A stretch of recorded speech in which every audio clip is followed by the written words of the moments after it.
काय सांगताल आज साध्या पद्धतीने मुलीचा विवाह केलेला आहे. नमस्कार. खरं तर मुलीचा विवाह माझी सुकन्या सुषमा हिचा विवाह चिरंजीव शुभम सोबत होतो आहे. खात्रीनं म्हणजे हा थोडा वेगळा विचार आहे. तो आदर्श असाच विचार आहे. आपल्या पूर्वजांनी किंवा राष्ट्रीय स्तरावरच्या राष्ट्रपुरुषांनी सुद्धा आपणाला प्रचंड प्रतिकूल परिस्थितीमध्ये त्यांनी फार व्यथा सहन करून आदर्श असे विचार आपल्या समोर ठेवले आहेत. पण ते आदर्श विचार अंमलात आणत असताना आज सुद्धा म्हणजे स्वातंत्र्यानंतरच्या इतक्या मोठ्या कालावधीनंतर सुद्धा आपणाला अडचण येते. कारण परंपरेचा, आपल्या असणाऱ्या भोवतालच्या वातावरणाचा आणि एकूणच टोटल परिणाम हा जो या सण वार उत्सव आणि त्यातलाच एक मोठा उत्सव प्रत्येकाच्या आयुष्यामध्ये असतो तो लग्नाचा. या विधीमध्ये प्रचंड प्रत्येक कुटुंब हे एक महिना 2 महिने याची व्यवस्था करतं आणि आर्थिक असणारी सगळी पुंजी जी असेल किंवा नसेल तर कर्ज काढून सुद्धा ती समाजासमोर मांडली जाते. या विषयाला आणि विचाराला फाटा देणारा मी आहे, परंतु माझ्या मुलांनी ते करावं असं मला वाटणं अवघड होतं. कारण लादणं हा विषय माझ्या आयुष्यात मी कुणावर केला नाही. परंतु जो घरामध्ये विषय वारंवार येतो, ऐकला जातो, त्याचा परिणाम मुलांच्यावरती होतो. माझ्या मुलीवरती होण्यापर्यंत सुद्धा मी तो मान्य करतो. पण हा उच्च विद्या विभूषित आणि अत्यंत रँकिंगनं फ्रंटला असणारा राज्यामधला हा अत्यंत हुशार मुलगा शुभम याच्याही मनानं तो होरा घ्यावा आणि त्यानं मी म्हणायच्या अगोदर किंवा मी म्हटलोच नाही, मलाच शुभम म्हटला की या विषयानुरूप जो लढा या राज्यामध्ये वेगवेगळ्या सामाजिक संघटना लढतात, त्यामध्ये शिक्षणाच्या क्षेत्रातलाही काही लढ्याचा भाग आहे. तो महाराष्ट्र राज्य शाळा कृती समिती म्हणून 25 वर्षे पाठीमागच्या कालावधीमध्ये आपण तो लढतो आहे. प्रचंड व्यथित कुटुंब आहेत की खरं तर ते शिक्षणाच्या क्षेत्रात असताना, पवित्र क्षेत्रात असताना अख्खं आयुष्य सेवा केल्यानंतर सुद्धा त्यांच्या आयुष्यात कधी चांगली वेळा आल्याच नाहीत. शासनानं प्रशासनानं शोषणच केलं. त्यांना काय आपल्याला आधार देता येईल का? त्या भूमिका पाठीमागच्या कालावधीत मी घेत होतो. तीच भूमिका, त्याच्यापेक्षा अजून चांगली भूमिका खात्रीनं त्या उभयंती त्यांचं कोर्ट मॅरेज आता काही क्षणापूर्वी झालं आहे, त्या दोघांनी घेतलाय. त्याचा मला खूप आनंद एकीकडे आहे आणि दुसरा प्रचंड अभिमान आहे.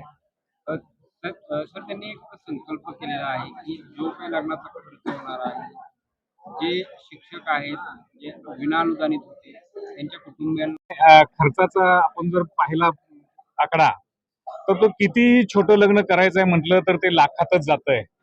आणि माझ्यासारख्या माणसाला तर असणारा प्रचंड गोतावळा आहे की जो माझा शिक्षक वर्ग, तो शिक्षक वर्गांना एकत्रित करून मला एखादा हा लग्नाचा विधी जर करायचा म्हटलं तरी 5-25 लाखापर्यंत मी सहज तिथपर्यंत जाणंच मला आहे.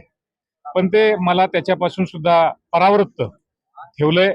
खात्रीनं त्यांनी जो संकल्प केलाय तो माझ्या मनातला विचार आहे आणि तो विचार संकल्पामध्ये त्यांनी बदललाय. त्यामुळे त्यांच्या विचाराच्या पुढे जाऊन मी काम भविष्यात सुद्धा त्यांच्यासाठी करणार आहे. झालेला आहे आणि किती रक्कम तुम्ही आता शिक्षकांना तुम्ही डोनेट करणार आहात? सर्वप्रथम तुमचा आणि तुमच्या झालेल्या पतिदेवाचा परिचय करून द्या. मी सुषमा दत्तात्रय सावंत आणि हे शुभम हरीश शिंदे. आता आम्ही ज्या पद्धतीने लग्न केलं त्याला 150 रुपये खर्च आलेला आहे आणि म्हणजे पप्पांनी ठरवलं होतं अगोदर की करू मोठं लग्न वगैरे, मग त्याला जेवढा खर्च येणार आहे तेवढा खर्च आम्ही म्हणजे मी लहानपणापासून त्यांना बघते की ते विनाअनुदानित शिक्षकांसाठी काम करतायत. म्हणजे ज्या शिक्षकांना पगार चालू झालेला नसतो त्यातले अनेक गुरुवर्य असे असतात की ते पगार चालू न होताच रिटायर होतात. मग त्यांच्या घरचे कार्यक्रम कसे होतात, त्यांच्या मुलांची लग्न कशी होतात, हे सगळं मी त्यांना बघत आले. त्याच्यामुळं त्यांनी सांगितलंय, माझ्या आईनं सांगितलंय, लहानपणापासूनच मला सगळं माहिती आहे.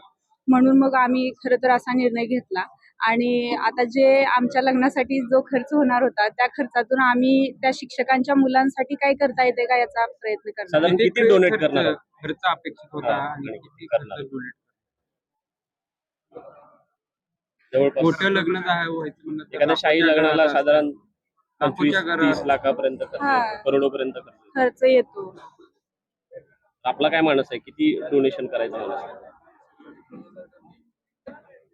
हे जेवढे 30-40 लाख रुपये. आपलं जरा शैक्षणिक बॅकग्राऊंड सांगू तर बरं दोघांचं. मी शुभम हरी शिंदे. माझं शिक्षण एम.टेक फ्रॉम IIT बॉम्बे झालेलं आहे माझं. नंतर मी टाउन प्लॅनिंगमध्ये 2024 साली टाउन प्लॅनिंग असिस्टंट म्हणून जॉब लागला मला सरकारी, आणि 2023च्या MPSCमध्ये माझी 16वी रँक आहे. सहाय्यक कार्यकारी अभियंता ग्रुप ए माझी पोस्ट आहे MGP डिपार्टमेंटमध्ये. आता कुठं कार्यरत आहे? सध्या काय? सध्या मी कोल्हापूरमध्ये टाउन प्लॅनिंग असिस्टंट म्हणून कार्यरत आहे. माझी क्लास 1ची जॉईनिंग अजून आलेली नाही आहे. या विवाहामागचा मेन हेतू म्हणजे साधेपणा हा कमीपणा नाही. हा मेन मोटो जो आहे तो माझा हा आहे की आपण जेव्हा समाजात बघतो तेव्हा म्हणजे आता लढाई चालू झालेली आहे की श्रेष्ठत्वाची लढाई चालू झाली. किती मोठा मी लग्न जेवढं मोठं करेल तेवढा तो मोठा माणूस आहे ह्या पद्धतीने.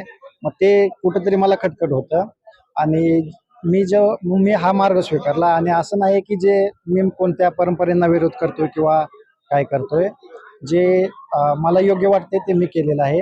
आणि हा जो लग्नाचा खर्च जो आमचा वाचेल ते जे माझे म्हणजे सासरे माझे आमदार आहेत, आणि त्यांचा प्रचंड लढा शिक्षकांच्या विनाअनुदानित शाळेच्या शिक्षकांसाठी चालू आहे.